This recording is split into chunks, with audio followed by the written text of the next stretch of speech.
What's up, everybody? All right, trade deadline kicking into high gear on this Tuesday, 48 hours before the deadline, and the Boston Celtics are right in the middle of it, reportedly set to send Anfernee Simons to Chicago, along with a second-round pick, in exchange for Nikola Vučević and a second-round pick. It's almost a one-for-one swap.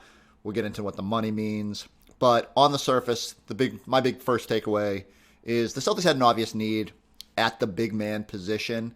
As good as Neemias Queta and Luka Garza have been, especially since Luka Garza has returned to the rotation in late December, if this team is going to make a playoff quest, it probably needed to add another body, even if just for injury purposes, just to shore up that depth chart a little bit. And I think Vučević, even at 35 years old, is a guy who can come in.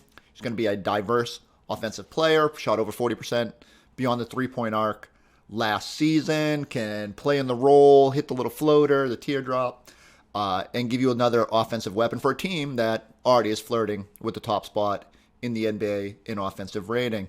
On the defensive side, his rebounding numbers have been down a little bit in recent seasons, but can be someone that cleans up the defensive glass, will be one of the better defensive rebounders on this team.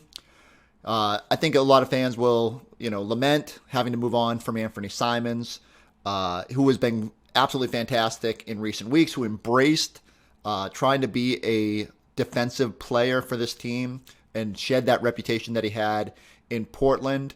But ultimately, I think we knew, when you just look at the Celtics depth chart moving forward, it just felt like Simons was one of the few contracts they could move off of, unless you were willing to move on from Sam Hauser. And so ultimately, to make a move to add an impact player, Simons was just naturally going to be the guy.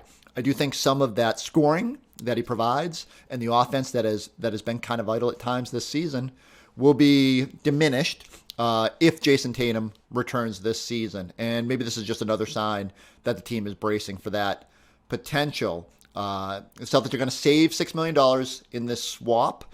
That's going to bring them down off the first apron and opens a few new avenues, including if a player who was previously making more than the mid-level exception ends up on the buyout market. You'll remember last year, I think we spent a lot of time talking about this. Celtics couldn't necessarily make a play for anyone that was making more than $13.5, $14 million. This year, they'll be able to get in that conversation.